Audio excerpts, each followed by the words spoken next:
It's only years later that I'm watching it going, holy Julie, we did something pretty damn special. There it is. Mr. Glenn Hadden.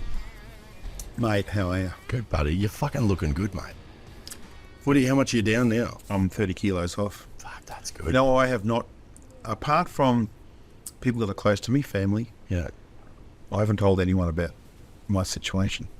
Well, it's 30 not... kilos off. Pull this one back into your face a little bit so I can hear your wonderful voice. Yeah. Yeah, no, well, you have to start telling people something because it's like they're going to notice. Yeah, well, you look great. You're going to get on camera at some point soon and people are going to be like, fuck, you're half the man you were. Mate, well, we filmed now on my son's 79 series. You put those, the tray sides on, right? Yeah.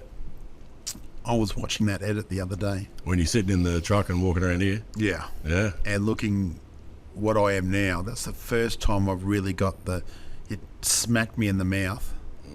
Holy durly. It does. I was a large gentleman. All man, though. All man. All man. All man. All man. So the gastric sleeve, operation I had on the 6th of November. I was hopeless. I was a party man. I love to eat. I love to drink. Yeah. And that was my life for 12, 13 years. And I just packed it on. And I reckon if I had kept going, I would have exploded. Yeah. There's a little bit of Ruthie blame there with all that cooking, though. Oh, yeah. Oh, yeah. He does. Throw in the chili and the... Yeah. Yeah. He does look like he does a good feed. Mate, he does a good feed. But I never said no. Well, no, but it'd be rude. And, you'd sit down to many of these as well. But, it was a good part of my life. I really enjoyed my growth in size, period. Now I'm playing the 30-year game. Yeah. I turned 50 last year. Wow, there you go. Congratulations. Thank you, mate. Sound like a minute older than 60. Jeez. We're going to get along well. But that's it, mate. I bit the bullet. Did the procedure and I feel fantastic. It's not all roses. Obviously, the brain needs retraining. Haven't had many of these ails yet. The body hasn't wanted to, but in the last week or two, I've been feeling pretty good, and yeah, that certainly tastes all right. I don't think I'll be smashing them down like I used to. Well, no, but you'd get too full too quick now too. That's it. Yeah. Mate, embarrassing story. Here we go. I was out to dinner last week. Brock Feeney. I got Zuce and Rico. We a personal sponsor of Brock Feeney in the V8 supercars. Yep. Great young talent. Great bloke, great family. Yeah. But here's Brock Feeney. He's ordered, we're at the Brecker Creek Hotel, he's ordered the 1 kilo tomahawk. Oh, that's so good. I don't know, it's like that. It's so good. I love that thing. And Glenno orders the 200 eye fillet. I ate half. I was going to say, I bet you didn't even finish it. Mate. Yeah. Yeah. I used to be cool. Well, but the benefits of all of that stuff though, like, you're going to live longer. Overall, even if you're only eating smaller meals, overall, if you live longer, you'll eat more steak. Oh, look, my two sons race cars. I was at Townsville last year. Ryan was racing the Toyota 86. Did a clutch. I couldn't get it underneath the car, even with it on stairs, to help the boys rip the gearbox out. Yeah. The out here. Just spinning down and doing tyre pressures. I went, something's got to give here. I was on blood pressure medication the last, Look, I got to 150.4 kilos. Yeah, that's pretty heavy. You got a big frame though, but that's pretty heavy. Yeah. Yeah. So I noticed when I sort of got to 140, blood pressure, sleep apnea, Yeah. all gone now. Is it really? After salt. All gone. Yeah, that's awesome. Back to normal. No more back pain, no more hips, clarity, sleeping well. Things are looking good.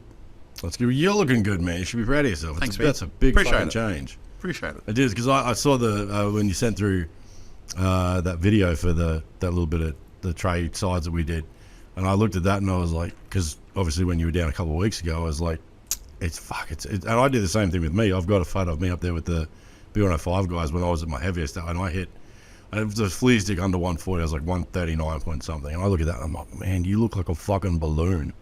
Like, I just am like... You're ready to explode, aren't you? Yeah. But just keep jamming it in. Yeah, that's right. Having said Just that, one more. yeah, mine was not only the type of diet, but it was probably like you. It was like, even if it was good food, you'd still just eat a shitload of it. Yeah. And it was just, but I got to that point where I looked forward to the food coma. I was like, I just want a big feed and sit down and marinate, so I can just have that full feeling. I mean, I think Christmas just gone was a bit of a test. I definitely found a couple of the kilos that I'd lost. But at the same time, I was like, fuck it, it's Christmas, A couple of weeks of eating shit and drinking piss. But, just got to get back on the wagon and keep going. But you're doing really well. And you, talking about the old days, looking at some of the filming, are you guys going to be getting out? Are you going to do some more? Well, that's the plan. That's a question I get asked a lot. Mm-hmm. And for anybody that has been living under a rock and doesn't know why I'm even so excited to have you down here, is like, you were part of the original tribe that got me personally involved, and a buttload of other people in action back in the day. 4 Drive Action Days, yeah. Yeah, you and Ruthie, It and was a lot of fun. I mean, Met a lot of people. I look back on some of those episodes, and it just looks like it's like, how the fuck do you get paid to do that? That just looks like too much fun. It's almost criminal, isn't it? But then you just went out and did Dust 'Em Up. Low range first. Low range, sorry, it was low range. Yeah, we kicked off with low range. Yeah. 2 seasons of that. Yeah. And then Dust 'Em Up. Yeah. See, you got to get back out there, man. Mate, look, and it's been talked about, and, COVID, I hate bringing that up, but it was the thing that happened, right? Sort of turned the world upside down. Yeah. It turned our production upside down. I remember being in Victoria. We were filming an episode of Dust 'Em Up, and I think it was like 12 hours or 24 hours we had to get back to Queensland, so we hightailed it back. And it wasn't for another 12, 14 months that we didn't get to do any more filming to finish off the season of Dust 'Em Up. That's a big break. It was a big break. And obviously, we were a bit... I think we were pretty fortunate in Queensland. We had our initial lockdowns, and then we moved on. Business was okay and everything, but obviously our film crews and some of the guys filming with us come from New South Wales or Victoria, and they were in total lockdown. Yeah. Everybody got on with business and life, and we sort of started going our separate ways. And then when COVID's over, locking everyone down to go filming again was near impossible, because they're off filming here, or I got into racing with the boys, and go-karting first, then cars. Our lives are all busy, but it has been a conversation that, and to be honest, I wasn't totally inspired to go filming myself. Yeah. I didn't feel right. I was the large gentleman, Yeah. But I've got I can feel my energy coming back now. I'm actually looking at different things, and I've got energy. Yeah. I want to go filming, and I've got 2 sons. They're 19 and 20 years old, and they're apprentices up at Zuce and Recurve, doing all the tuning stuff of the world, and they're good little race car drivers. There could be a future there for them, but they want to go filming. I want to go filming. There's something I can give them. It's the next generation. Get the band back together. Yeah, it's the next generation. Johnny, he's not getting any younger. I'm not getting any younger. Well, none of us are getting any younger, but it's one of those, it was just the banter, with everybody was, it's just, you can't replicate that. Like, it's kind of like when... Nothing's scripted. We know, but it's... so it's all authentic. But it's that genuine banter too. Like, it's like when, I'm probably going to piss some people off with this, but like, no other version of Top Gear was as good as Top Gear. The original. Yeah. And it's like, and you guys were the original, and it's like, there's people like my age that have been watching this for 20-something years, and, and that next generation, I mean, if you're getting the boys involved and all that, like, I reckon that'd be awesome. It's maybe because Glenno wants to retire. No, but look, I get it, mate. I'm hearing you. The original band, like Top Gear's You know, there's no other version is as good as Top Gear. No. That was just it. How the whole formula, what they had. Yeah. And I feel that we had that with when we kicked off Low Range. It was a good formula. We had Ernie Dingo join us for season 2. Yes. Wow, man, what a man. Yeah. Talk for hours. But then we did Dust Up and back with Ruthie again. Yep. Awesome to catch up again and do some filming, and you know, it just felt like old times. And I feel that is the band. And it's you can see that when you're watching stuff too, when there's that relationship that's so got so much history to it. There's a lot of respect between us. I think that's Yeah. probably the word, is respect. It definitely respect everything that comes with the time. So when you have that year or two off, it's like when you haven't spoken to a really good mate for a couple of years, you pick up like where you left off. It's like that. It's like there was last weekend. Funny, marriage could be like that. Whoops. Sorry. Oh fuck! I'll leave that alone. Yeah. Jeez. Take off for 12 months and just pick up where you left off. Yeah, I don't see wouldn't work with it. No, I don't see No. that playing that well. No, even as a corny joke that you can make that out to be, which that's all it was. So, all right. So, Alien Tech, Zuce, like you got your finger in a lot of pies.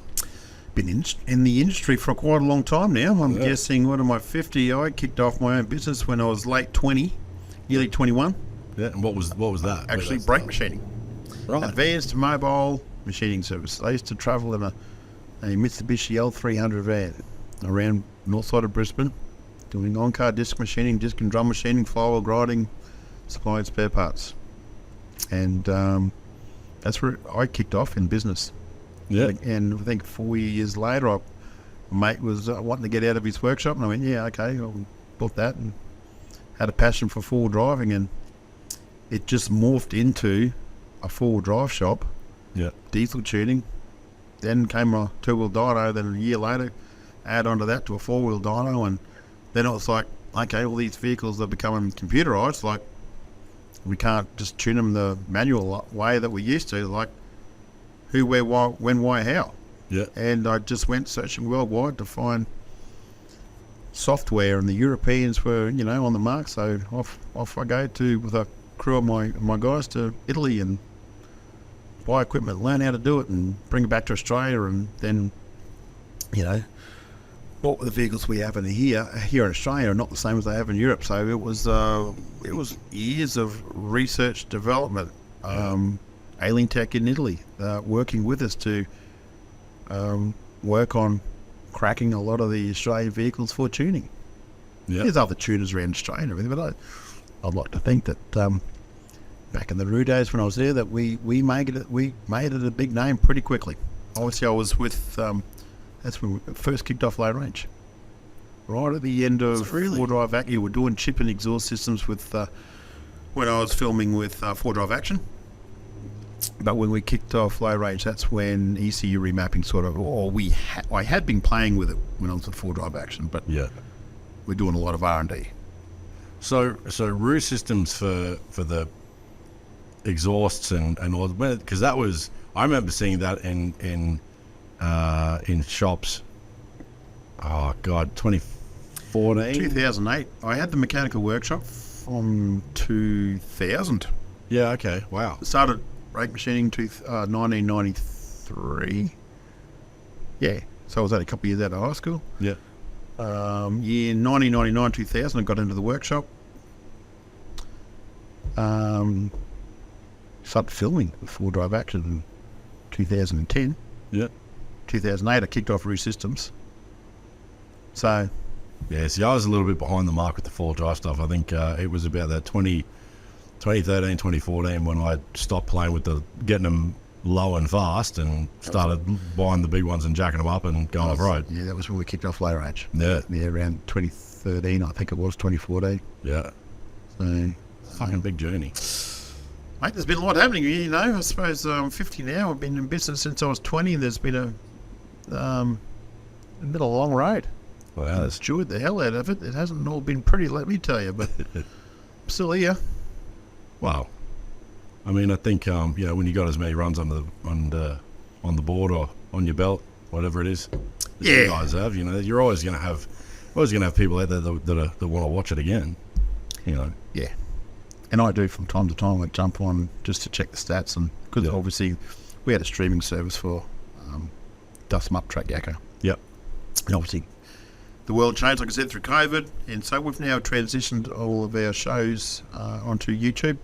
Yeah. And we haven't even promoted it really, just the subscribers that we have. So probably should tell the world that Low Range Season 1 and 2 and Dust 'em Up are now on Low Range, on YouTube. Yep. Under the brand name of Track Yakka. And I watch them. I never used to watch what I filmed.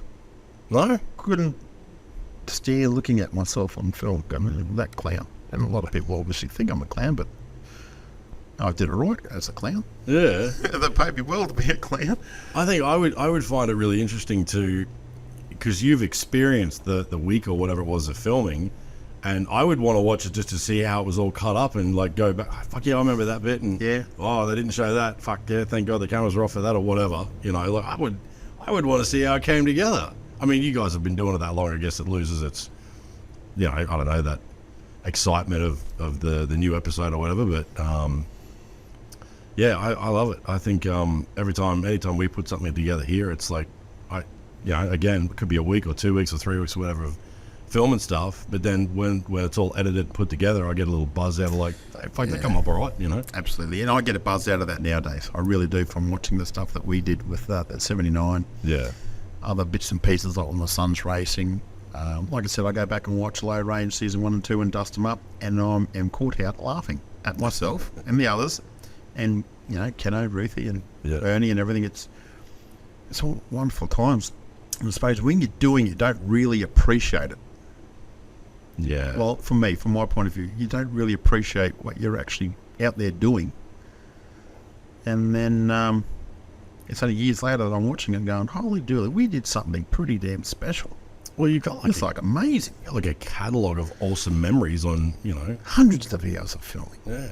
It's like 36 episodes, so there's a probably good 40 hours worth of no ad, pure content of travelling this country. And not with fucking, some mates. not hammering the bloody sales pitch of everything. That's one thing I liked about the way you guys did it was it's all good to have products there, but it was never like just in your face. And like some stuff out there is very, you know, a bit slutty for a paycheck, and it just, that never felt like that watching those shows.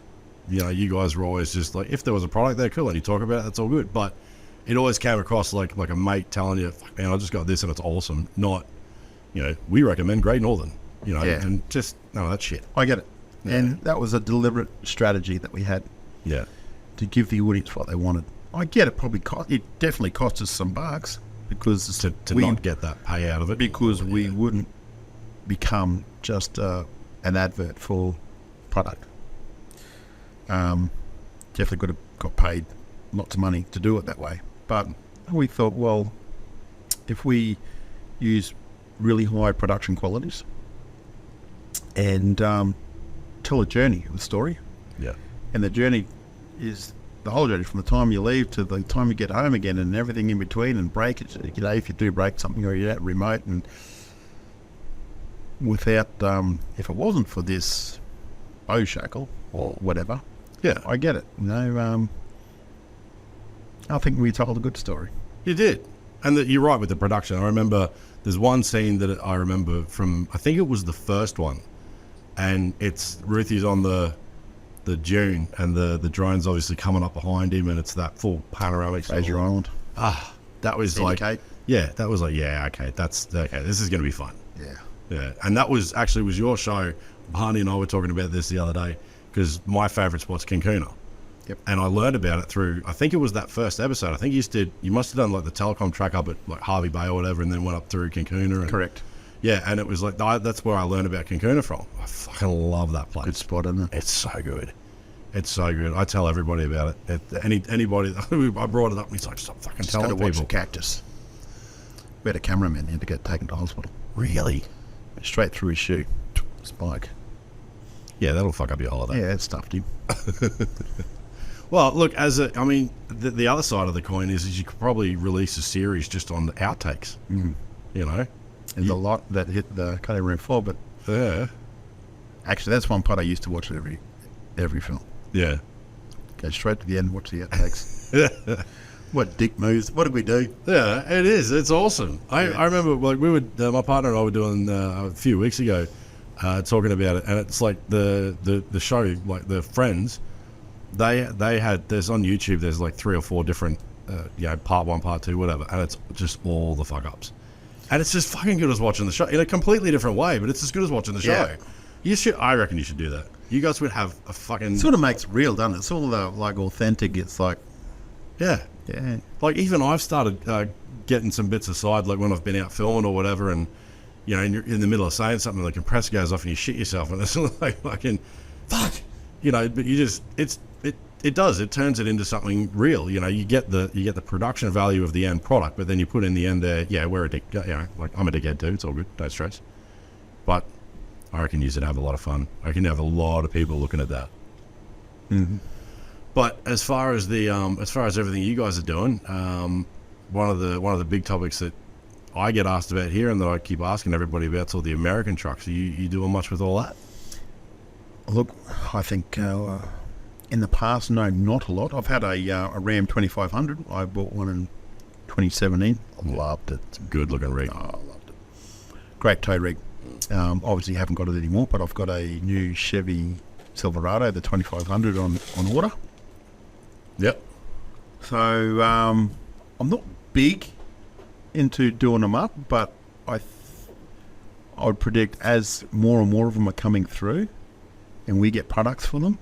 Obviously, with Recurve, we do off-road animal stuff, and Yeah. so you know, Dave that runs off-road animal down in Melbourne. There, he is American, so he's got a passion for the American truck. So we're going to get some American gear. But yeah, I do like the American rigs, but also love the Japanese rigs. Mm-hmm. I'm a huge Toyota man. Huge. Yeah. There was you. I was having this conversation the other day.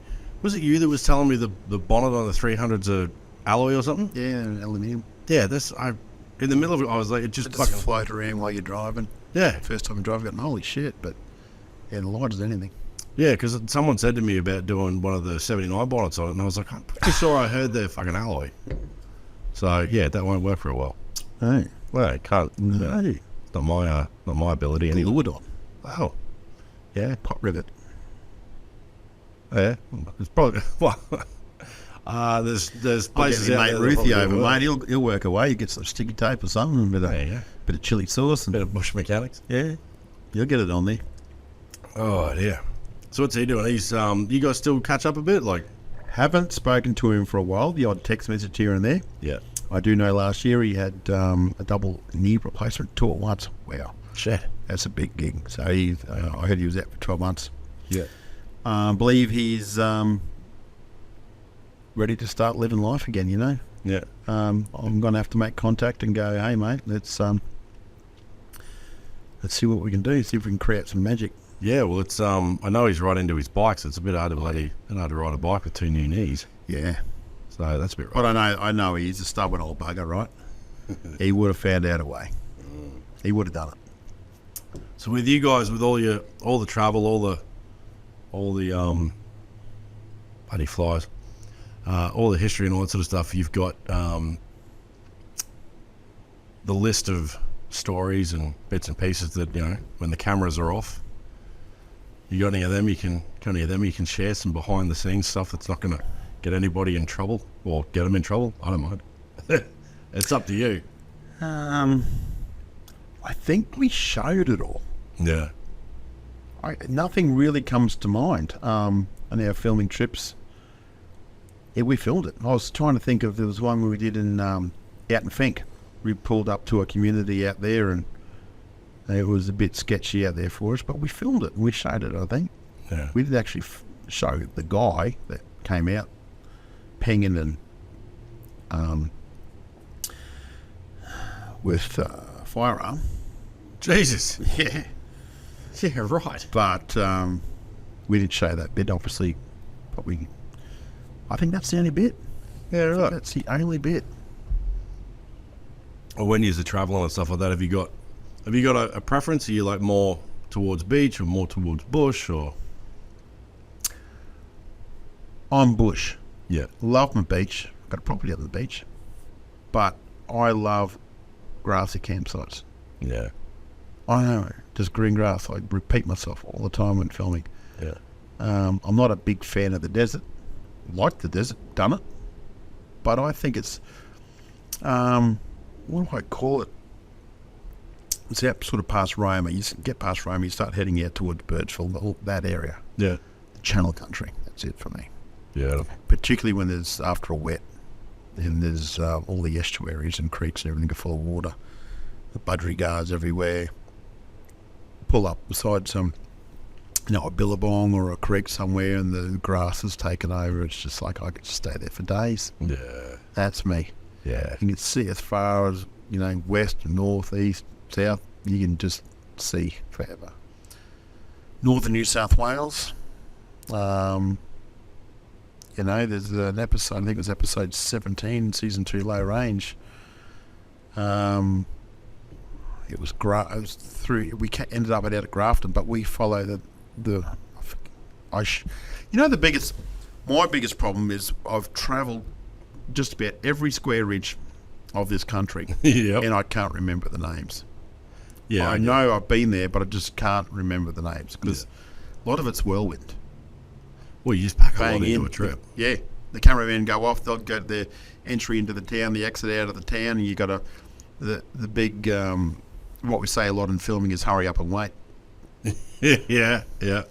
Wait for the camera crews to get their special shots, and then bang, you're out of there. So you can't go off exploring because you're waiting on the call from the producer, saying, "Oh yeah, we need to get that shot today." We don't want to hold them up, so we don't get to see too much. And so I go back with my family later Yes. and do a trip. Yeah. That's what it's been great for. I remember we did a family trip in 2016 with the family to Cape York. Yeah. Unbelievable trip. But went west out through Longreach and sort of up the inland road, Ewan. And see, I remember the names now when I did it personally. Yeah. Yeah. Yeah. Well, you get to absorb it a lot more too. Yeah. Just finding free camps on the side of the road, and you're experiencing with your kids and stuff like that. It's and family. You go, yeah, wow, I'm glad it was good to go back and do it, and spend some time and really just soak it up. Yeah. I love the filming, but when I go back there, do it personally, that's where the gold was. What's a typical, like when you're doing a production for like an episode at a location, is it so we get as the viewer maybe half hour, 45 minutes, an hour kind of thing? Yeah, we were sort of low range. We were an hour. Yeah. Yeah, we're an hour episode edited, no ads. Yeah. And what That'll is take that? us 6 days. Yeah, right. It works out about 10 minutes a day of edited footage. It's crazy. Yeah. Wow.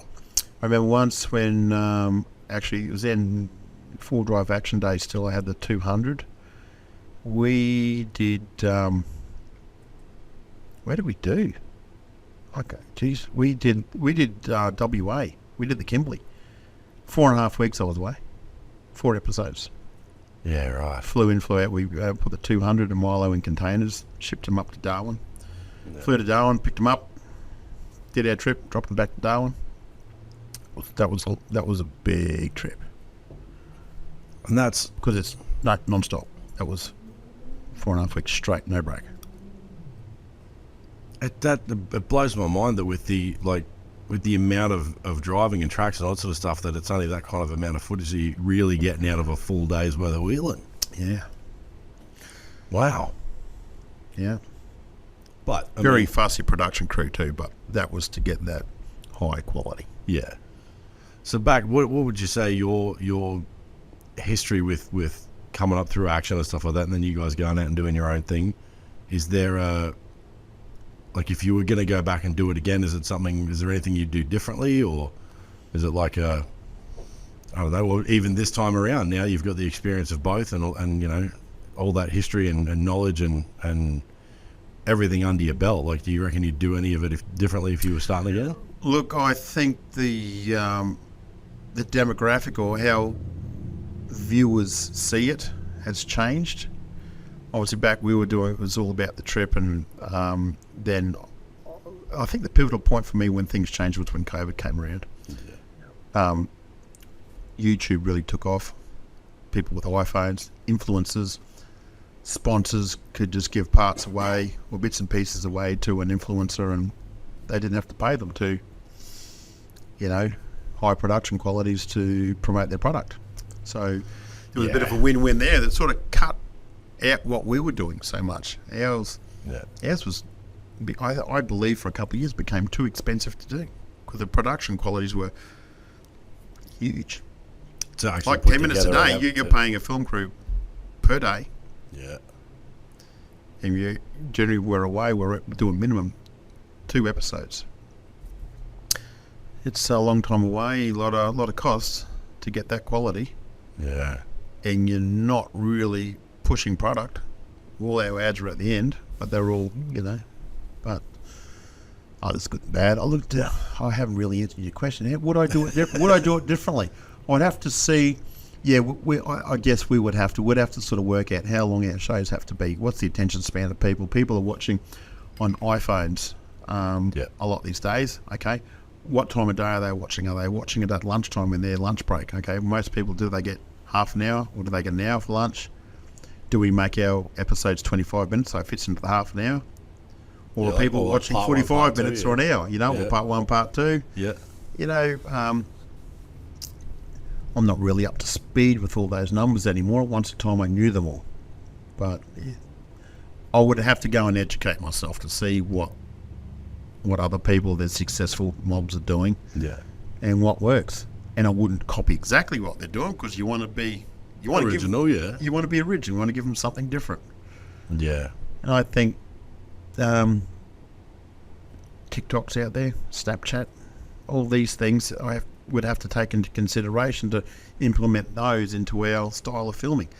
Otherwise, if I went filming the same way as we used to when we did low range, dust them up, our demographic would be too small.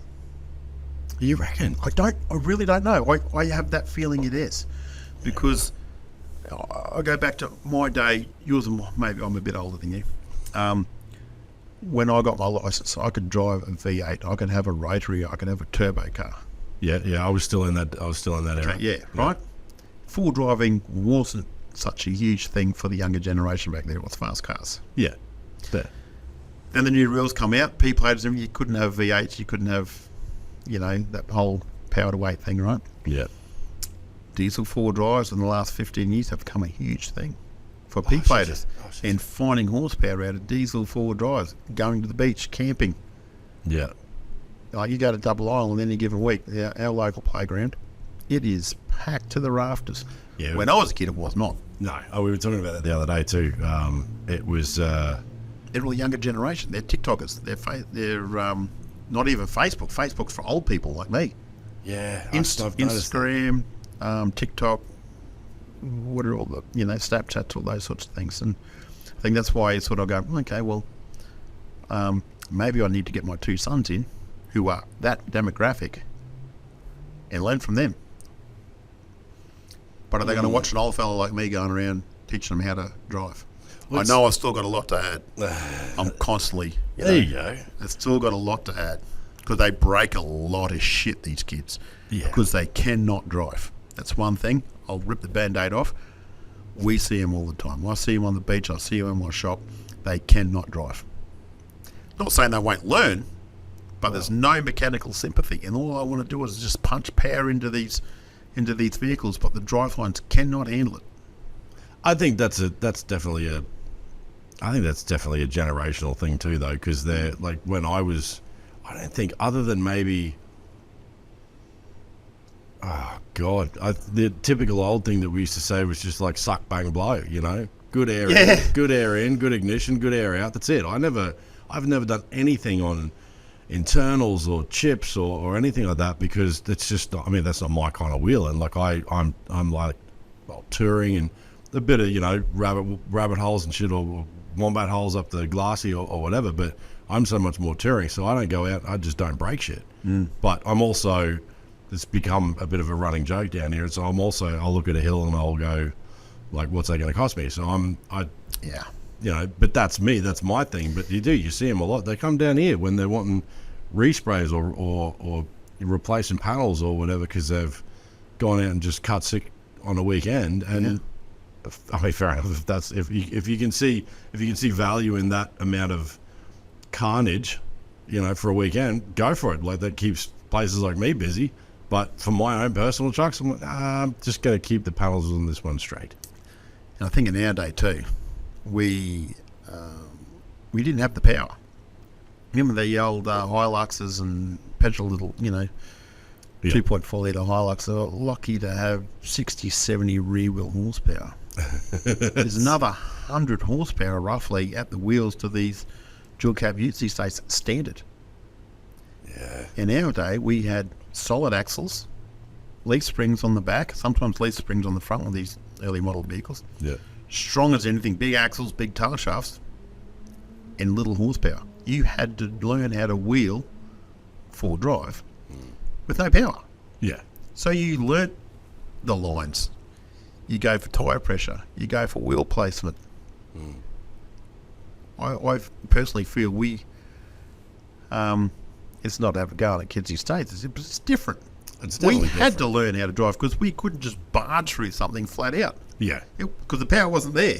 And the winches weren't like they are now either. No. Hey, the old PDO winch and shit, you got to bloody spool that out. Yeah. Yeah. So it's different, and I accept different. I think you're right. I think there's definitely an audience for that type of new stuff. Yeah. But I think the idea. Tell me what you think. I think what we did would work again. Look, I reckon it would, because everybody that watched it, I mean, I'm being generic here, but pretty well, like, everybody that watched it's still here.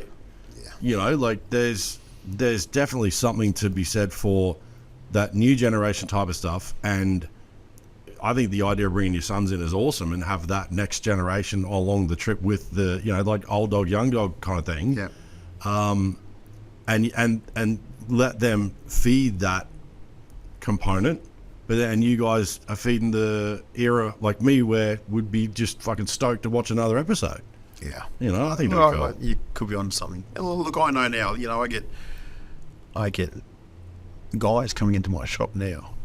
Hey, Glenno, and they tell me a story about how, I got a photo with them, or shook them on the head when they were, that tall. Yeah. Yeah, they're 6'4" and shit like that. Yeah. But they remember those days. They remember the DVDs. They remember the shows when Ruthie and I would be there and we'd sign autographs and do all that sort of stuff. Which is, so look, mate, I'm gonna take all that on board, because I'd love to go and do it. I'd love to just go and, because like I said, I'll feel good again. Yeah. Go ahead and have a bit of fun. Do you think there'd be anything in it for, like, doing it? I mean, obviously you've got, all you guys that were the originals, and the new guys coming through. I mean, even turning it into like more of a family kind of thing, because it's not, you guys aren't going to go out and, terrorize the tracks like, others, and turn it into something that's because how do I say this delicately? There's a lot more females involved in that industry now. Don't be delicate. Ram it in. There's a lot more chicks involved in the industry now, and give me your soldier. You want another one? There you go. Yeah. I was afraid of this. Started it again. You've awoken the beast. There's a lot more chicks involved in the industry now, and they're not just, some of them are, but walking around with their ass hanging out, but I mean, like, the girls that are actually, women that are actually involved, and they'll work on their own trucks, and they'll get dirty and swap the springs out or whatever at home, and then they go out and wheel them, and they're actually involved in it. So I think your audience, if anything, is bigger than what it would have been before. True. There's a lot of girls, a lot of young ladies doing wonderful things, and I look at those great attributes that it's like when we were younger, we'd look at a nice looking bull bar or a set of wheels, but it gives us something else to look at too. At the end of the day, we're all male, and yeah, and good on them if they got it. well, show it off like your bull bar. Show us your bull bar. Yeah, I don't know. Show us your rear step. That's it. You know, so show us your nice set of big chrome wheels. Yeah, I don't know. I'm all for all that. I don't know. I think. I'll try to add a funny side to Oh, that. yeah. I don't know if it worked. It's Just just. Glenno just put my foot in it again. It's one of those fucking topics, eh? I don't know. It's not something that I've spoken to a lot of different marketing companies and things, and going and doing photo shoots with this, that, and whatever else, and it's just, I don't know. It's not my thing. I'm not a fan of it. I like I love a good rig. Don't get me wrong. I love a good truck, and I love the advertising and the photo shoot on the beach and stuff like that. But I don't know. There's a part of me that might be a little bit old school, or it might even be a little out of date. But if you got to have a chick with her ass hanging out to sell your shit, I'm not your buyer. But that's me. Yeah, they're there for the wrong reason. That's right. You want to look at that shit. There's sites for that. It doesn't have to involve my fucking truck. Yeah. And you're gonna get a better look on the proper sites anyway, if that's what you're after. Yeah. You know. Are they doing it because they want to do it, or are they getting told to do it by the production or the cameraman or whatever? Oh, look, there's like, it's like cars and whatever else. There's an ass for every seat. There's a person for every job. People want to go out and do that. That's all sweet. I'm just like, my brand and how I do stuff. Yeah. Is just, it's I don't know. I would think it's just not. That's not me. No. I don't know what it is. You'd but have it's to just ask not that. your audience the likes and everything on the post, whether it's there for the bit of cheek hanging out, or is it for the genuine full drive, or what's going on. Yeah. That time, I suppose. Yeah, I don't know. It's a different era now. I don't really have an answer on it either. I've never really thought about it too much. You're bringing up things that I have to think about. Oh, it's sunny, and it's not something I never really thought about. I've been a hermit for a few years. Well, so had I, until I started actually having these types of conversations with like marketing companies and everything, and they're like, yeah, we can do this, we can do this. I ain't fucking doing that shit. Do photos of my trucks. We'll do that. We'll drive them up. We'll do this, but leave that shit alone. That's all good. And for people that do it, go for it. That's cool. Just not me. Yeah, well, I didn't have a marketing company to approach me and go, Glenno, can you just put on lots and lots of weight? Wow. That's all right. It's the old mate Clayton Taylor from Method Wheels. Yeah, Matty was down the other day, so we've got them on board for the show. Excellent. Yes, that's very cool. We got them coming in for the series too, so the build series. Not just they're coming down for the podcast, and they're gone on board for the build series. So we got a few cool builds coming up. You got the little green Zuce out there. We're doing a bit of a refresh on, so that'll get a set of methods under it as well. Yeah. Full Raptor respray and all the fruit, and hopefully, if that goes the way I think it'll go, that'll probably take off pretty well. So maybe we'll get you come back down to a cameo. I'd love to. Right. Get along well with those guys. Great product too. And they pedalled it well. That's a lot of good, successful. Got a lot. I suppose I'll start again. There's a lot of good success stories here in Australian business about family people getting behind and peddling a product and working their absolute asses off. Yeah. And that's another example. Racewheel Australia, that family, the Taylors. Yeah, and everything I've had to do with them. So I mean, obviously the product's awesome, but everything I've had to do with them, they've been really, really approachable, really cool guys to talk to, and that. So, Lincoln, like young son too. He's watch out for him in racing as well. Yeah, well, they're obviously getting into a lot of different stuff. With Matty was telling me about one of the guys they sponsor that run the Australian. I'm gonna draw a blank now. Like every time I think about this, I think like Dakar Rally. I can't remember what it was. They sponsor one of the guys that won some off-road. Toby Price. There you go. Brody Kostecki. There you go. So these guys, like, cars, so get behind those guys. That's pretty cool. Yeah. There's a pretty cool little like network of people that they've got there. Absolutely. And you're doing that. You guys are involved with your sons with all the racing and that. Yep. Was it a Porsche that he's in? Porsche Michelin Sprint Challenge this year. That's cool. How old's he? He's 19. That's a bit of weight. That's a bit of weight. Little prick. I know. I am jealous as hell. Jesus. I know. I'm proud of the punch, actually. I bet you are. Got two sons. One, Alexander, racing the Toyota 86 Series this year. Yep. And Ryan has stepped up to Porsche. Yeah. So I'm guessing next year Can't retire. I think they'll both be wanting to be into Porsches next year. That's If you can do it, you do it right. So that's a full-time job for me, really. Yeah, I don't Running this doubt place. it. You know, I freaking love it.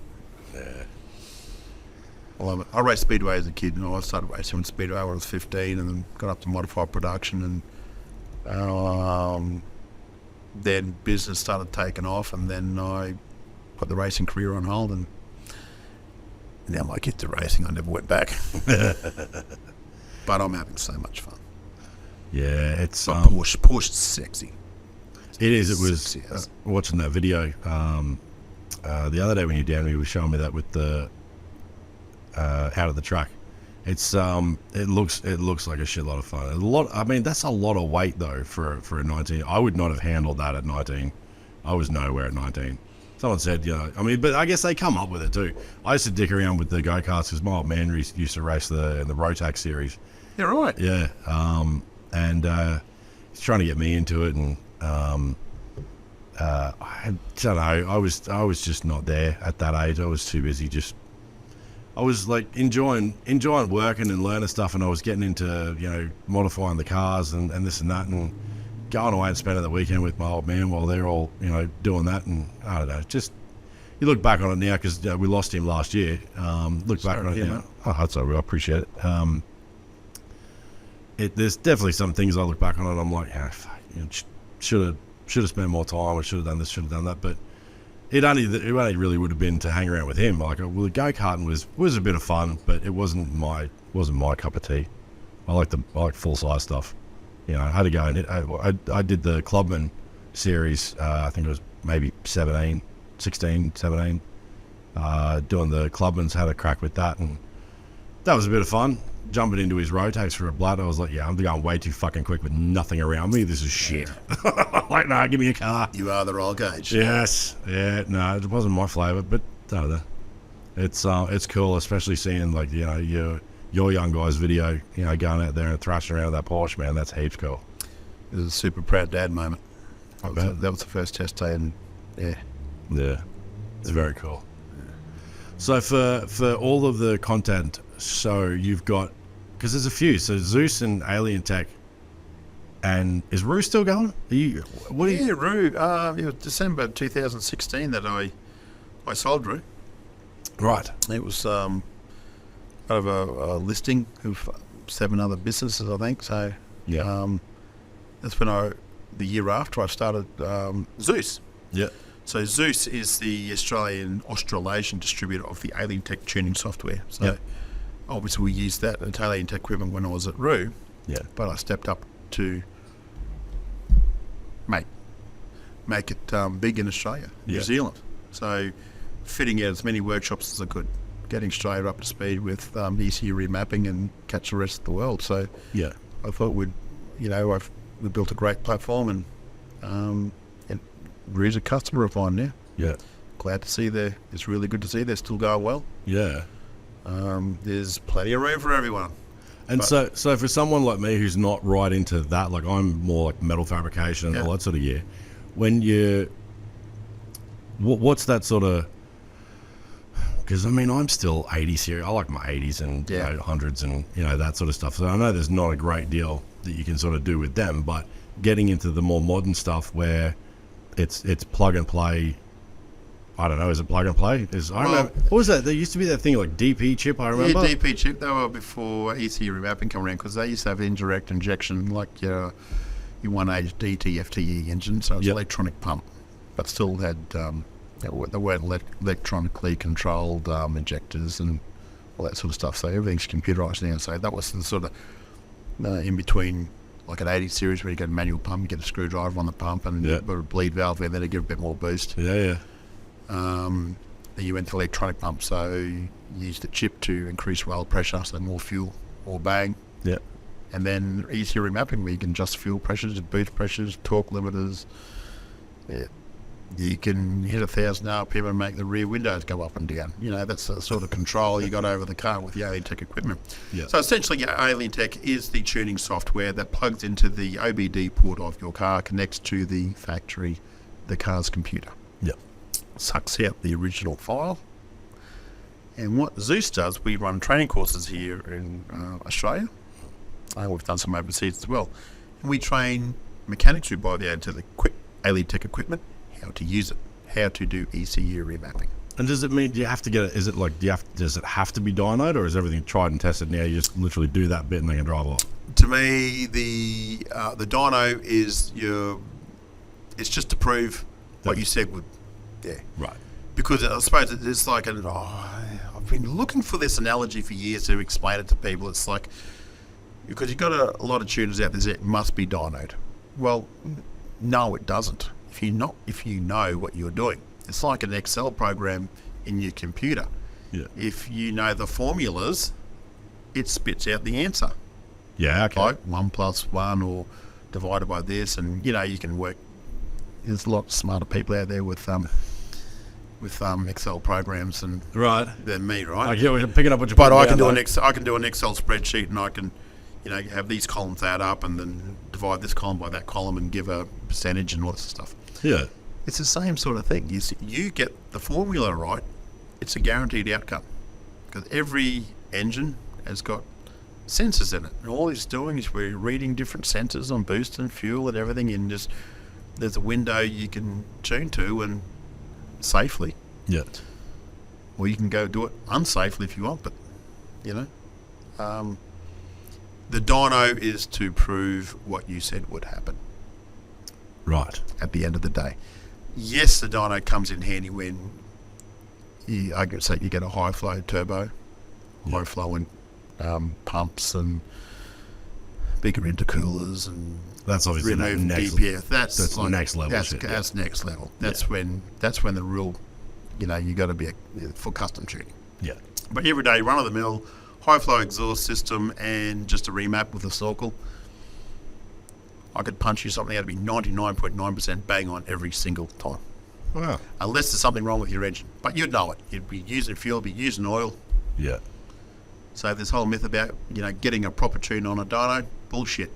Stop treating your diesel like a drag car. There's a lot of, to me, this is, if I'm being brutally honest with you, there's too many guys out there chasing horsepower. Yeah. Horsepower's not your answer. No. It's drivability. Yeah.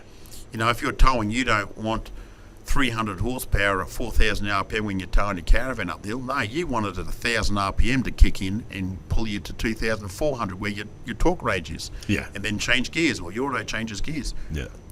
No use putting a massive high flow turbo on a Land Cruiser, towing a 3.5 ton bloody caravan uphill, because you're only hitting your maximum power at 3,000 plus RPM.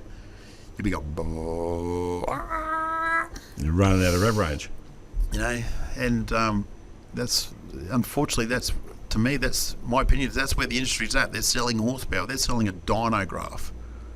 Yeah, well, I've had plenty of these conversations with, because again, I don't really do anything to my motors. It's fine, snorkel exhaust, maybe a decent air filter, or a tune, or maybe not even a tune, a service. Yeah. Make sure what's there is working well. But then I get into the fab stuff and make it usable. If I want to go quick, I'm going to do it with a fucking 2 tons of tortured tin, Land Cruiser. Love my cruisers for touring, but I want to go quick. I'm going to go and get a toy. Yeah. Too many petrol tuners in this industry coming into the diesel market, then promising big power and going bang. Where does that land? If someone does a tune and something goes wrong with that and the arse falls out of the motor, where does that land? Oh, look, most reputable shops would have insurance against that, but you would think if you're a business owner doing that and you've had some bangs, you'd certainly change the way you're tuning. You'd work out that the big number at the top of that dyno graph is not your answer. Give the customer drivability. It's a whole education thing too. It's I'm guessing it's not a 5-minute course. No. We do our courses of 4 days, and then there's like a 12-month training inbuilt. You get access to your one of our remappers, trainers for 12 months afterwards. It's pretty grueling course, but I'll tell you what, Australia has got some sensational tuners out there. I think Australia as a whole, our tuners are right up there with the rest of the world. Really? Absolutely. Because look at the train and everything. There's not many countries around the world that we tow big caravans and great distances, and we're chasing fuel economy, we're chasing torque, we're, longevity, the harshness of what we have here, different temperatures. Tasmania, negative 5,000 degrees to, Yes. the tip of Australia, plus 500,000, and some people travel from north to south. You've got to. That's what the tuning comes down to as well. Sometimes you can tune for north, but if you go down south, it can senses air temperatures, humidity, everything reads different. You've got to take all that in consideration. Yeah, And right. I'd like to think, when we're at Zuce, we teach all that sort of stuff too. I've never thought that deep into it. It's always been like, towing or fuel economy or like one of that sort of stuff. But I've never thought about how that different, temperature even like Oh, that's, yeah. I had never thought about how much that would. I love that would driving impact on a it. really cold winter's night in my cruiser Yeah, with a snorkel, just like free power. yeah. Because isn't it so? Cold air. The colder the air, the closer the oxygen molecules are per More whatever. density. Or yeah, Okay. That's why Just they jamming in more oxygen, bigger bang, more power. Yeah, It's nicer. Suck bang blow. Grease. There you go. Yeah. So what about anything else? Have you got any of the new trucks coming up? Are you playing with any new toys? I've got a Ford Raptor, the V6 twin turbo petrol. Yeah, Yeah. So we can't tune it yet, can't remap it. That's going to be that's what happens when new vehicles come out. Getting access to the factory computer aftermarket it can take a few years.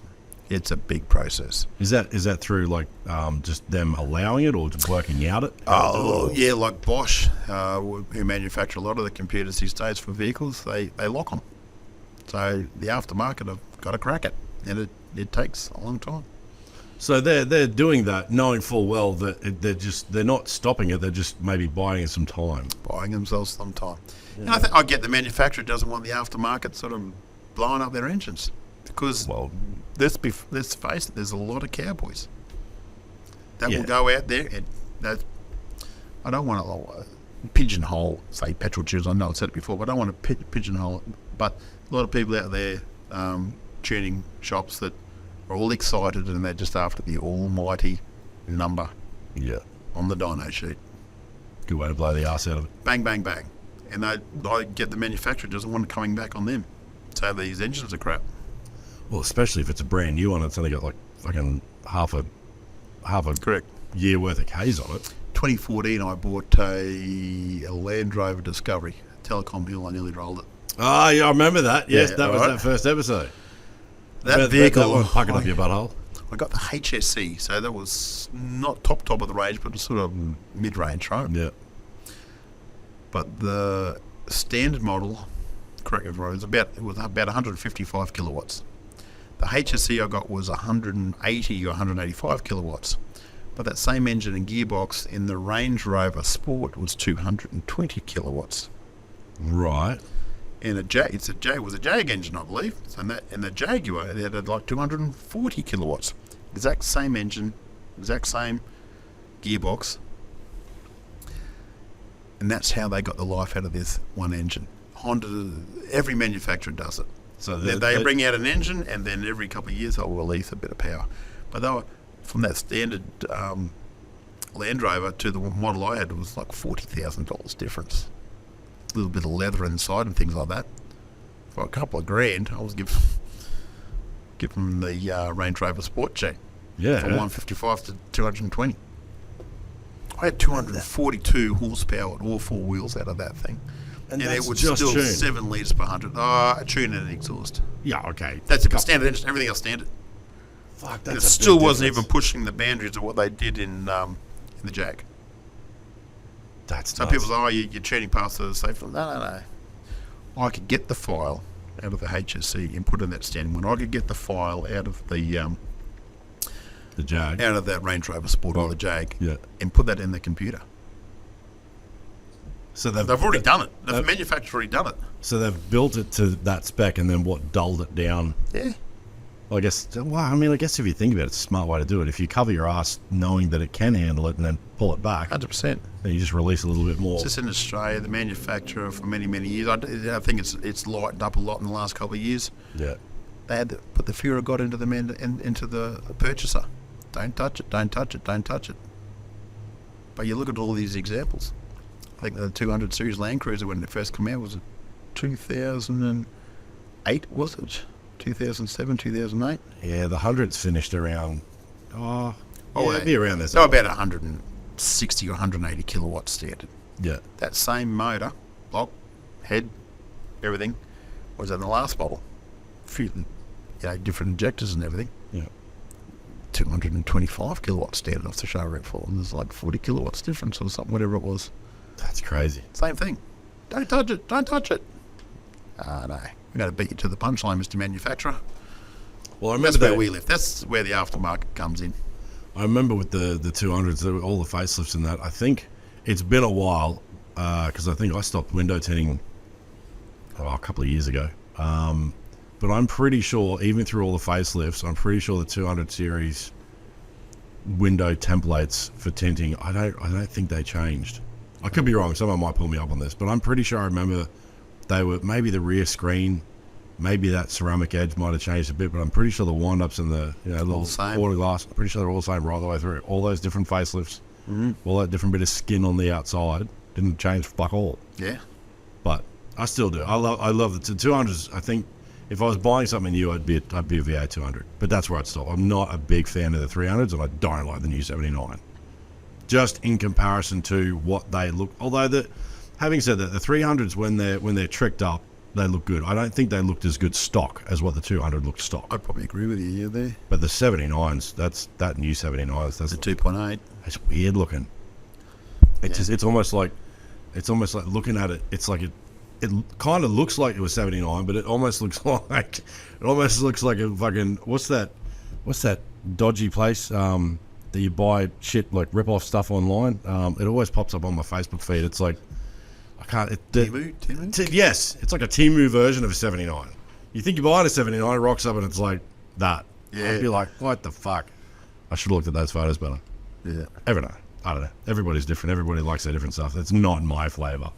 No. But yeah, I don't know. But in saying that, I remember while I was filming Dust 'Em Up, we had a Hilux, 2.8 Hilux. It had the zone mode canopy, the first zone RB composite canopy on the back. Yep. I towed the Zone Expedition. We did a trip down New South Wales, Canberra, and all through there, Ruth and I. Was that the one where old mate where it rolled on him down the hill? The caravan tipped over or something? He was telling. Actually, Keno was the first one to drive that one. Was he? Keno, that was Dust 'Em Up episode 1. It The was. one I was Okay, talking was it? about was a bit later. Okay. We drove through it was flooded. And I drove the thing, and both Ruth and I through a flooded. Copped a bit of shit over that one, but it didn't seem that. The pub was on the other side, mate. We had to get there. There's no excuses. It's like every male listening to this go, oh, yeah, sorry, Glenn, I'll stop paying out. And I didn't realise that there was no pub on the side. You were wrong. But that Hilux, I rate that as the best touring vehicle, tow vehicle I've ever had. What year Hilux was it? Would have been at 2018, 2019. It was one of the new 2.8s. Yeah, it would have been. It's only a couple of years old. When did you film that? 2019, 2020. Really? It was right at the end of Dust 'Em Up. Okay, I would have thought it was earlier than that. But that thing, I absolutely loved. I still rave. I'm going to get a new Hilux now. And that's that same. I believe it's that same 2.8 litre engine. Yeah. Flat torque curve. Tow on probably 2 tonne with the caravan on the back. The canopy on the back had a bit of gear on it too for cameramen. And yeah. it just come to a hill, doing 110, come to a hill, 110, top, 110, 110. It's gone, wow, this tow's better than my 200. Yeah, right. Unbelievable. I was always one of these ones. Yeah, how dare Toyota? How stupid are you going from a 3 litre turbo diesel down to a 2.8? You're getting rid of cubic capacity. You're losing all your torque. Technology, man. This thing was unbelievable. Yes, it did have a churn and a catback exhaust, but nothing special. This is the same thing that we sell. We sell heaps of them.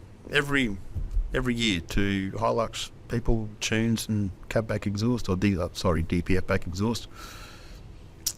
Unbelievable. I believe that's the same engine, the 2.8, and I've even seen some other people putting some YouTube ads up doing a tow test, the 2.8 versus the V8, and the 2.8 just walks away. Then I think, that's mental. It is mental. That's mental. And I have felt it myself. I was going to take my 200 on the trip, but I'll take the 2.8 Hilux, give it a test. Fell in love with it. Absolutely love that vehicle. And when I see these clips on YouTube of people towing exact same vans and the 2.8 is just pulling away, and I used to think, you got no cubic capacity, you're not going to have any low dash torque for rock crawling. Well, I did rock crawling with a caravan on the back, and the thing was mental, unbelievable control. I'm thinking, it's all going to be turbo based, so I'm going to rev it up. It's going to stall up, then the turbo's going to kick, and then it's going to race off. No, I shit you not. This thing was unbelievable. What about all that throttle control stuff? You find any of that? And you guys deal with any of that? Is that any good? Yeah, they're good. Yeah. Those throttle controls. We sometimes, if people get a tune and they want on the road, we'll get rid of turbo lag, right? Yeah. We call it turbo lag. Yeah. You put your foot down and you're waiting for the car to take off. Right, these electronic cars. Yeah. Those throttle tips work well to remove a lot of that. They can affect your fuel economy, I believe, because you're always a little bit more throttle response. Yeah. A bit more throttle open. Fantastic. And the other way, so if we do a tune on someone who wants to get rid of all that throttle lag, we'll do an ESA remap, give them plenty of torque and power, and reduce that reduce that throttle lag, turbo lag by 80%. When you go off-road, it can be a little bit too touchy. Throttle tips are good to wind back the throttle, not wind it up, wind it back. So you can be squeezing your foot on the throttle, and you're not jumping all over the place. So you can, for rock crawling, it's really good. So you get a lot of throttle control. Yeah, not so harsh, not so jumpy. Yeah, that's the word. Not so jumpy. I just put it into long-winded words, and you just did it in 2 or 3. Not so jumpy. 3 words. I could have answered that. Might have something to do with the Great Northerners. I haven't had beer for a few months. It could do. But you know what? Fuck it. It's the end of the day, and who cares? Yeah. What about doing that? Yeah. Good mate, one. Used to do that. A quick mention. Robbo, you remember watching Low Ranger 4-Drive Action? Steve Robson. Big fella. I remember the name. I can't picture his face. He passed away a few years ago now. Oh, we were filming. Yeah. While you were filming? No. Right. He had finished filming for the day. I wasn't filming with him, but we were really close. We filmed a lot with 4-Drive Action. Yeah. But he had a heart attack and passed away. I think it was 49, 40, maybe 47, but it's a few years ago now. But he used to talk like that. He was just a cool look. So every time we do that game, I think of Robbo. Yeah. People that know who I'm talking about. Steve Robson. I know the name. I can't place his face at the minute. Big, broad guy. Yeah. Talk like that. we love doing it. Doing all the testing thing, and we go back to, you remember like it was like, might have been the 70s or 80s or something, and they'd have like the new horror movie coming out. They'd be like, this November, coming to a theater near you. Like, yeah, I love that. It's so You're much that fun. voiceover guy, aren't you? It'd be so much fun. I'd so do that for a job. Yeah. Oh, Am I boring you yet? Fuck no. Okay. Dude, there's beer and talking shit and trucks and a fucking compressor's still on. I thought I'd turn that off. Well, I had quite a few phone calls, people wanting me. It's amazing. A phone doesn't ring all day, then all of a sudden, no, I didn't mean to call you. We can wrap it up, man. There's no structure to this. No. It's just beers and talking shit. We bust out the cigars if you want to get freaky. Let me finish this beer first. The new Glenno, he's warming up to it. Oh dear. So what about all the electric stuff? Are you guys going to be able to, is there anything that you can even do to an electric vehicle? Can you fuck with all that and make it go harder? Look, Alien Tech is doing some electric tuning. We haven't done any yet, or me personally, so I'm not sure where it's at, whether it's at the hybrid stage, petrol and electric on top, whether it's, I'm going to delve in and have a play with it this year. Yeah. see what's what. I'm not an electric fan myself. No. Okay. I nearly was. Well, Barney threw down a challenge for you. We were talking about this the other day, that Cybertruck. Yep. The Elon Musk's thing. And he goes, get Glenno to get me one, and I'll do Little Red in it. Yeah, right. And I was like, well, I'll fucking... Why Little Red? I don't know. Run out of battery power to get Big Red. Well, maybe. He was talking about the Nürburgring. They were testing something and they weren't even able to get a full lap with this thing because it was running out of battery. And yeah, he threw down the challenge. So you want to get your hands on one? I don't even know if they've released them yet. Well, Feral Dave, he's got one on order. There you go. He's an Elon Musk buddy junkie. We spoke about that like 2 years ago when you were down here with Feral. And he was talking about it then. It's still on order. Oh, yeah. Still on order. He has a Tesla now. His wife runs around in a Tesla. But yeah, he's got the Cybertruck on order. Has he got a delivery date yet? No. I don't know. Do you think they're ever going to come to Australia? Well, I mean, you know. Probably will. I just don't think there's me personally, my opinion means freaking nothing. Electric vehicles around town, yeah, sure thing. Go to work and back, put it on trickle charge overnight, no dramas. Travelling in this country, you're pulling yourself. It's not going to happen. No way. I have heard that there's going to be some filming electric vehicle going to Cape York. How many generators and how long is it going to take to charge that thing? I don't know. That's what we were saying. We were like, when we first started talking about it, like, you can't bring a jerry can of electricity. You've got to run petrol or diesel to charge your electric vehicle. It's fucking retarded. Yeah. No, I think the ice, the old four-stroke suck, squeeze, bang, blow is here forever. I think the hydrogen, that's where it'll go. Yeah, somebody tagged me in something the other day. I'm not an educated person, but no, I'm not either. I think I'm a realist. Well, I probably think I may be a realist within my little small scope of shit that I understand. But yeah, someone tagged me in something to do with that hydrogen. I think it was like a early or like a mid-50s F truck or something this guy had decked out, and it took up no more room than the normal gas tank. And it was however he'd done it, and it ran perfect. I don't know anything about storing it or whatever, or how the safety issues of it or whatever, but he had it set up. It was running on hydrogen. It was a V8. It sounded great. Same as you, I listened to little snippets of what's going on. I do believe that Toyota are heavily into developing hydrogen. I think it's South Australia or Victoria somewhere. They've really released stuff down there. A big BP refinery. It's on their Facebook page, on their website. I've seen it. I've read it. BP refinery in Western Australia is now a hydrogen plant. Right. Why would BP do that? Well, they're getting in early, getting in on the action. Yeah, that is a massive investment. I don't. So, Gecko, fucking Gecko. Come say like, come on in. Jesus. Put some earphones and a microphone on there. Well, because that was the other part we were talking about, was can't do anything with the lithium when the batteries are done in these things, and the Chinese or whoever's doing it is they're storing it and banking on the fact that they're going to work out what to do with it at some point. Yeah. But hydrogen, I mean, this is like, I'm an idiot, so I don't know what the restrictions are. But if the only thing that comes out the other end is water vapor, we're just creating clouds. Well, yeah, everything's in the cloud based these days. So why not make your car a cloud-based car? Is it? Do you know what it is? Like how is it like? Is it a pressurized thing like what filling up your car with gas would be, or? It would. I'm assuming it's similar to like an LPG type of setup. Yeah. I really don't know too much, but I get people are worried about the safety of it. But if we can drive around with LPG and cars and tanks and can't be that much worse. Petrol tanks full of fuel and stuff like that. Well, I think the biggest issue is electric vehicles are not safe from that either. Aren't they catching on fire?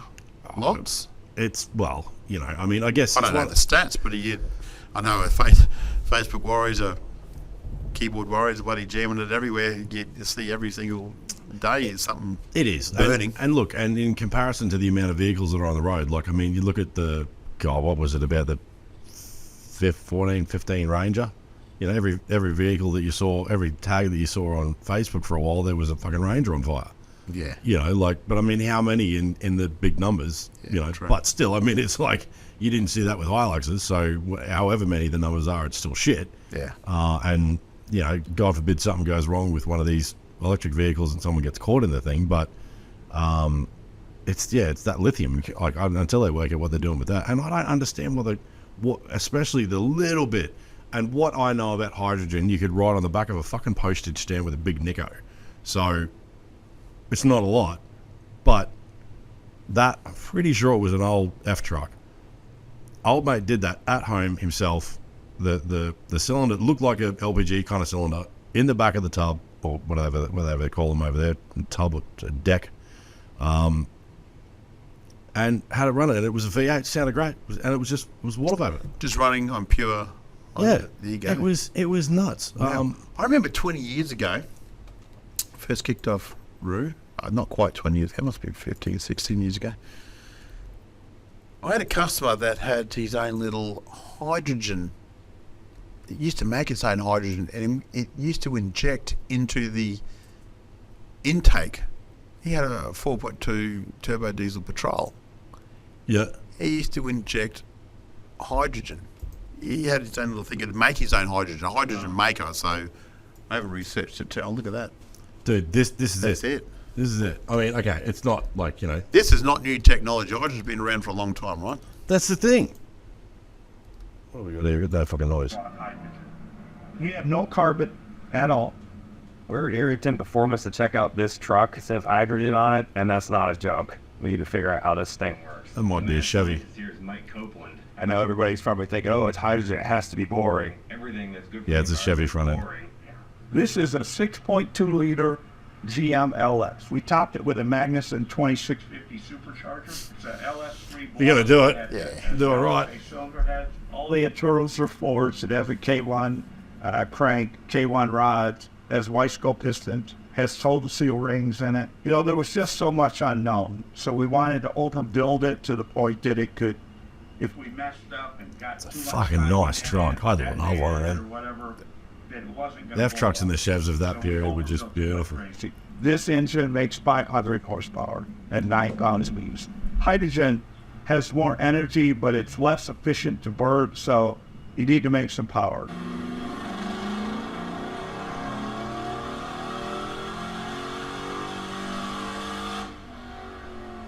We have the opportunity, obviously, to turn the boost up.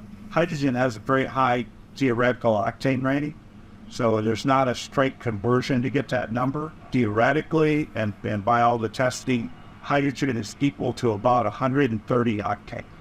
So there have been hydrogen engines run with 25 pounds of boost on an 11-1 motor. There's a lot of opportunity. We're injector limited, so all of the parts, as you can imagine, are experimental. We're working really hard to have some production-based stuff come in, and it'll be bigger. We have 60 Look, I mean, we could do that goes for 30 minutes. We could do this for a fucking hour. Like, but the fact is, you know, this dude's done that. You know, there's the boys. Hey. This dude's done that. If BP wants to throw some money into it, if that's what they're doing, I mean, okay, that's a big fuck off cylinder in the back. I look at BP. That exactly what that guy's doing it. I look at BP, massive refinery. Toyota. Yeah, you get your electric lovers going, oh, yeah, it's going to be a Kodak moment for Toyota. They're going to be go bust and all that sort of stuff. Like, I think they're probably pretty smart. I don't think Toyota's. I don't know, you know, the old too big to fail kind of thing. But I mean, fuck Toyota. It's. If anyone was going to try it, I mean, well, you look at like Holden. Holden went down, but GM didn't. Yeah, that's right. You know, like GM's effectively Toyota. It's probably one of the biggest ones. It's got to be one of the biggest ones out there. Toyota's the biggest manufacturer in the world, I hear. There you go. So If anyone's going to do it, they're going to team up with BP.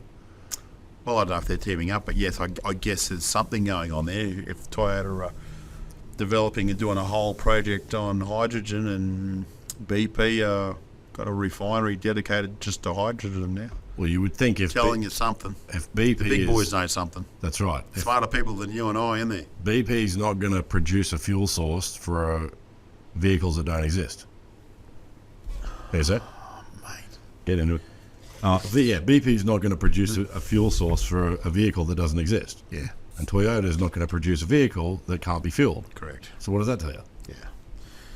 So I think our industry will is safe. I think it is. Look, I mean, I'm not going to, even if the Cybertruck's right up here, there's nothing that's going to happen that's going to change. Yeah, the 80 series is still going to be there. The old QEs are still, the old GQs are still going to be there. You know, there's just, I don't think it's ever going to go away. No. There was too Not many. in our lifetime. No, there's too many of them, mate. There's too many of them still out there. Yeah. You know, I get online every now and then, have a look and think about, you know, like the next build, or, you know, after this customer's one, if we, you know, doing another one that we'll buy and build and sell, and they're everywhere. And pardon me. Although I did have a customer come down who's got a very nice, tidy 105, and it's he's had it all rebuilt, all the motor done, everything's redone on this thing, and something's happened. His wife's, pardon me, they can't, I don't know, she can't get into it. Something happened anyway. They've gone out and bought a new D-Max. So now they're getting rid of the 100 series.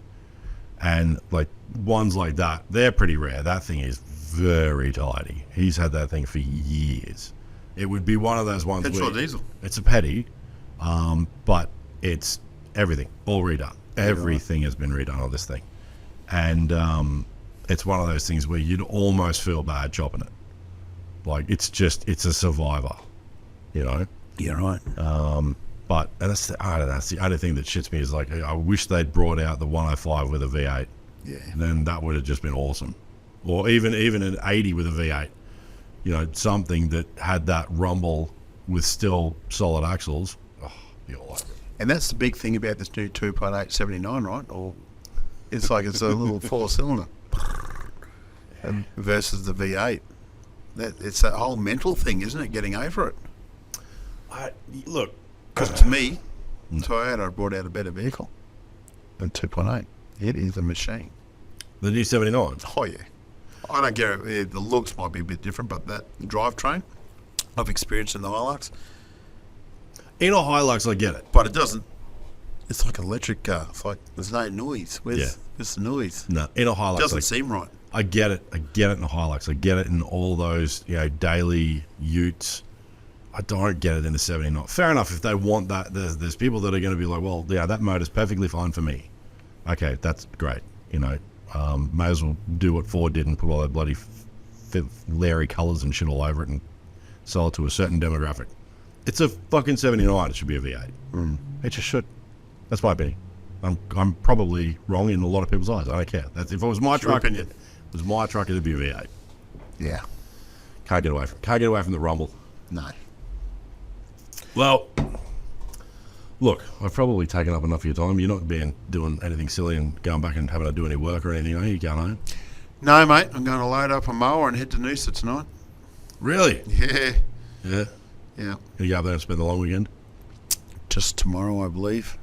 Back in the shed with my son Saturday and Sunday because we're the old camera truck. The Blue 80 I filmed with at the end of 4-Drive Action became the camera crew truck in low range and dust them up. Yep. Is now been decommissioned. Is that the one you were talking about? You wanted me to do at one point? I We were looking at was, doing it? yeah, but I looked at it and gone, the body's just too broken. Yeah. So my son has gone out and bought himself. We went out to look for months. Went out to Monto, out bush, sort of thing. Found a country 80, a 95 model GXL 18Z 80 series. Beautiful thing. Beautiful truck. Still had the original exhaust on it. Everything was just like off the factory floor, just got red dusted it now.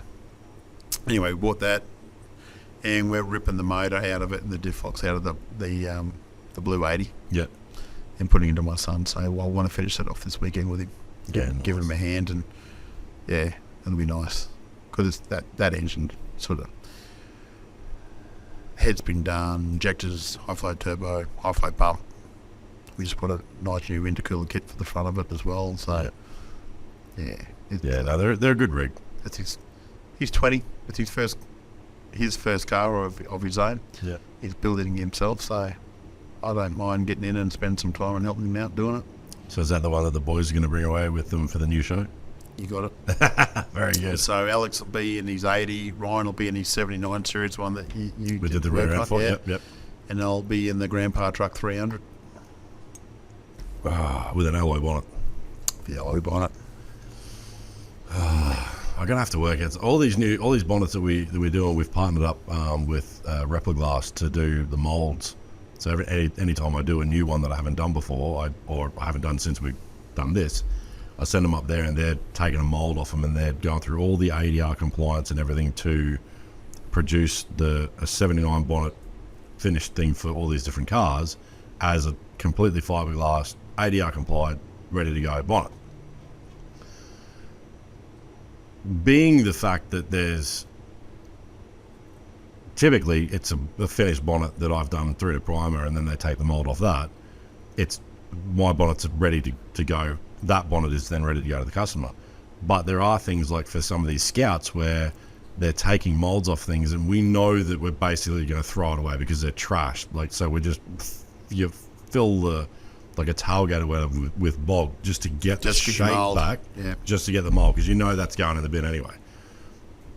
Maybe we should get our hands on a 300 bonnet and go through that same process and just go like, fuck it, we'll cut it and rivet it, whatever, just to get the shape, fill it with bog, fill it with whatever, just to get that shape that they can take a mold off. And then, fuck, it'd be the only 300s out there with a 79 bonnet on. Yeah. Food for thought. Oh, yeah. Well, I hope, personally... That's my track, okay. Personally, I hope you bring it back.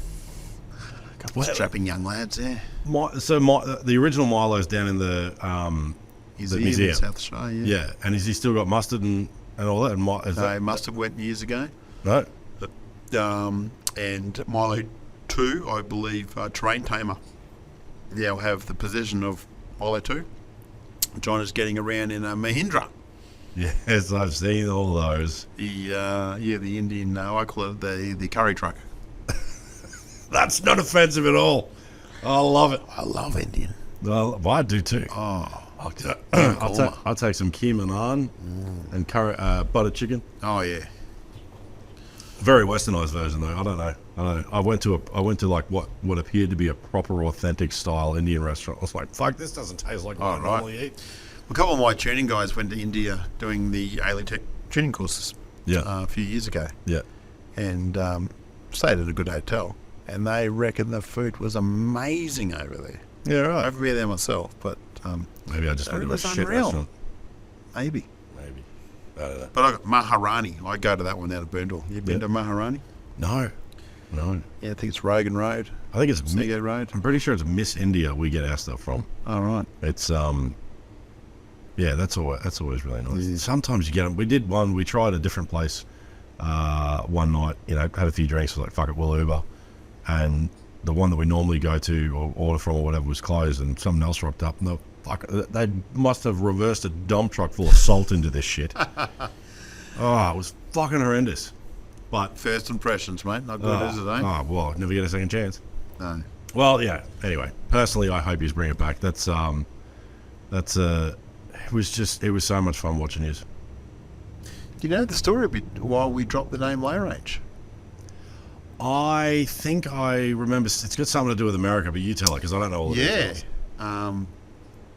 Started taking off season 2. Obviously, only Dingo. Part and parcel. He was obviously in Crocodile Dundee 2. Yep. Americans loved him.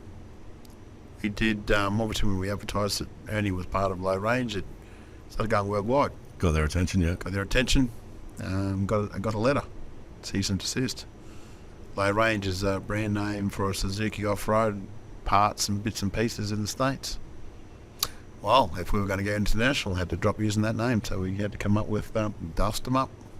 You couldn't have called it like Low Range Australia, or doesn't have the same ring. Like I went to, we had to employ lawyers and everything like that, and that do all that sort of stuff. So it was just easy just to change it. So we thought the up would be a good thing, like cook 'em up, hook 'em up like a caravan, or like a fishing show. I don't know, something.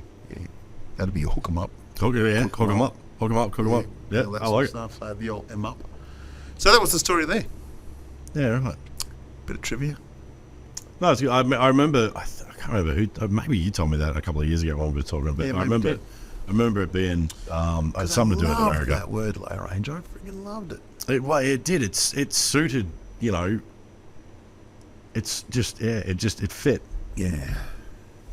What about like so you guys? I mean, you guys have had a lot of relationships over the years. Like you know, just even just looking at this here, like you got the MAXTRAX. You know, you guys have been involved with bloody tires and that. When you left Action, because and I remember I think Ruthie did an interview and it was a congruency with where that show was going or whatever, and it wanted to do is get back to the roots of the kind of show. Is there any kind of kickback from that as far as like, you know, you can't now talk to this brand, we deal with that brand, and is there any of that kind of stuff that you've got to jump through? It's like everybody just comes to you guys because you're you guys. Yeah, look, no, you know, there was obviously we have, if I got this right, we have a relationship with a lot of brands. Yeah. But obviously management changes over the years and we're still here and love will change. So we're not restricted to who we can and we can't talk to. Like, you know, I think now that we're Cooper Tires for many years. That started off in the, you know, 4-drive action days and they followed us through to low range and dust them up. They were great supporters, Yeah. Cooper Tires. But obviously, since we haven't filmed in a few years, and obviously my relationship with Race with Australia, Method Wheels, then that relationship brought a different brand of tyre. Yeah, there you go. You know? Yeah. So, you know, I've been fortunate enough to try all different brands of tyres and relationships. So, from those relationships and MAXTRAX, obviously the original owner, Brad, he always supported us as well. Yeah, we got his Jeep, 43 Jeep Willys up there on the wall. We did. I'm the same. I'm real loyal. Like I've been Raptor for 10 years, and yeah, we've had a few other conversations. People coming down. I'm like, I don't care. You could give it to me. I don't want it. That's what I use. Yeah. You know? And I'm pretty much the same. But, you know, it's funny as you get those related. Like John, I know he's got a big relationship with Train Tamer. Yeah. Train Tamer supported us in low range, which is great. Yeah. You know, and I still use them today. I still buy parts of Train Tamer myself. It's just what you know, who you know, and Yeah. you know. It just looks like I mean, the show looked like a lot of fun. I get the production, you know, is a big part of the battle and stuff. But from an outsider point of view, like watching it as a viewer, it's like he's just always looks like he's having fun. I really hope he's end up doing something again. I think we will. A question for you: Sure. the production quality. Does that mean much to you, or would not matter to you if you saw like an iPhone or cheaper production qualities? Does the production quality make you want to keep watching it? Oh, like the cinematic, because I know, you know, It left an impact. Yeah. I still remember that like scene. that Ruthie, that scene, right? That was Gavin Rawlings, a good mate of mine. Well, Venture Films, give him a plug. Good on Gavin, Mel. There you go. It left an impact. I'm not a fan of the. You know, here today we're doing this, and it's, you know, no, I'm not a fan of that. It's, you know, I did one video when I did Sam Young's bonnet, when I did that 79 bonnet. We filmed all the job itself, and me sitting down doing the little mini interview bit about why we were doing what we were doing. But after all that was done, I needed kind of like an intro. I was like, fuck it, I'll do what everybody else does. I grabbed the camera and I'm like walking towards where the bonnet was, and was like, you know, we're going to do a bonnet for Mr. Sam Young, check it out. That's all it was. It was like, might have been 7 seconds. And it's the fucking bane of my existence anytime I watch that video. I fucking hate that beginning. Yeah. It's not, I love, and the show we're doing, like Wildside the series, like that build series, I like the fourth wall to sort of maintain in some respects. So, like, and you guys do it when you're just sitting down talking, and it's that mini interview thing where you're being interviewed and you're not looking at the camera, and that production and that drone shot. And I mean, I think all of that, it creates a feeling for people that notice it. It's like cleaning the grout in your fucking bathroom. There's going to be people that'll notice it and people that won't. They'll just like your bathroom, and some people will like your bathroom and they'll notice the grout. The way you guys do it, I don't think it would matter how you do it, but there would be definitely a certain handful of people that can appreciate that level of production. And it's also because there's so many versions of that kind of show now. That's what I would do to try and make it stand out. Yeah. You know, it's just is What about these caravanning influences? People travelling Australia and towing a caravan. like living out of the van, living off the social media and all that they're shit. everywhere. Someone's doing a great job. I get that as a huge Australian dream right now. Just looking up the caravan and say, the views and everything I get, it blows me away. Well, Going, "Holy COVID gave that a real big kick in the guts. COVID is responsible for a lot of things. It's look, I think it's the same as there's an ask for every seat. There's a viewer for every show. Yeah. I think there's value in it for, like, you got, like, you know, the family touring around. They don't have a camera car, and they don't have the, you know, I mean, God only knows the expense of all of that editing and everything else that goes into it. They're just sharing a journey, and I think that's awesome. You guys, I don't know. I don't think you wouldn't have to necessarily go as big on the production, but I think people would just be happy to see his back. I really do. I could be wrong, and it could be a massive failure, but if you get one really good one done, I'd watch it. I'm going to do it. You're gonna do it? We're going to do it. Fuck yeah, I like it. I'll come along on a trip. We'll be old mate in the Mahindra, though. You all right with that? Yeah, I don't mind. I'll come along and tow him out in the BT50. Love it. Might have to pull the 300 out too. No. Toyota, mate. Toyota. There you go. No, I'd watch it. I'd watch it. I'll come along. I'll be part of your camera crew. I don't care. I'll pick shit up. It'd be fun. Yeah. It'd be exciting too. I think we just got to go and do a trip. No, I think you do. You've talked me into it. I think there's an audience for it, man. I really do. Yeah. I really do. There'd be. We'll take on these TikTokers and these Snapchatters. Well, that's the thing. You got throwing up gang signs. Well, you got your young fellas, like you got the original crew, the next generation. They feed that market. You guys feed the existing market. I think it'd be cool. Might as well go and do it. Because if anything, it's just a good time to hang out with mates. That's it. That's the whole reason I put Same this as together. we're doing here. We're just happening to chat. There's some cameras pointing at us here. Yeah, the whole purpose of this, like when we were talking about it in the beginning, was like, I don't really care if it doesn't go anywhere. I enjoy talking shit. I love having a beer. Yeah. If it goes somewhere cool, if it doesn't, that's why there's no structure to it. We said it the other day. It's the Seinfeld of podcasts. It's about fucking nothing. Yeah. If it goes somewhere cool, if it doesn't, well, whatever. I've had a few beers and, you know, shared some stories, and I love hearing all the old stories. You know, like I don't think it's, you know, from a business point of view, I get a lot out of that interaction and what's worked for people, what hasn't, what they do different. Like I love learning shit, you know. So it's as much just an excuse to talk shit and have a beer. Yeah, it is, man. It's good. I'll say, yeah. Well, man, I really appreciate it. I know you're busy. You got to drive the news, so that's a bit rough, but I really appreciate it. Thank you very much. I won't be living for a few hours, mate. It's 5:15, so I reckon I'll go home, load up a mower. I won't leave till probably 8 o'clock. Let all the traffic die down, because getting here took me an extra half an hour. I was down over at Southside this afternoon. Yeah. What's a run from Noosa like on a bloody? You got a public holiday tomorrow. That's going to be a shit run. Well, I head up tonight. I'm heading back to Brisbane tomorrow night. Okay. Just like I said, Saturday, Sunday in the shed at home here in Brisbane. Yep. Working on an 80 series. Sounds like fun. Enjoying it. Actually, my son, he's actually doing filming little bits and pieces, and Roman did the filming for us when we did the 79. He's piecing it all together for him, so he's having a crack. He's the extrovert, old Al. Yeah. Son. Yeah. That's cool. And then he's going to come down and get a bonnet done For the 80? for the 80. Yep. Yeah. Yeah, they're a good fit on the 80.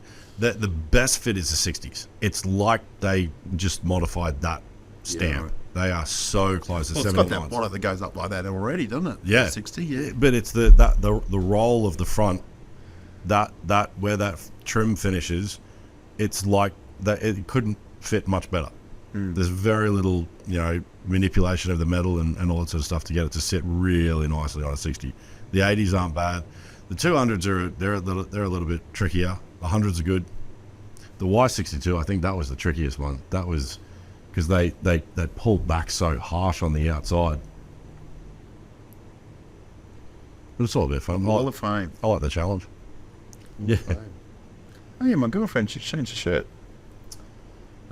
Yes, she did. Yes, she did. I fucking printed that photo out too.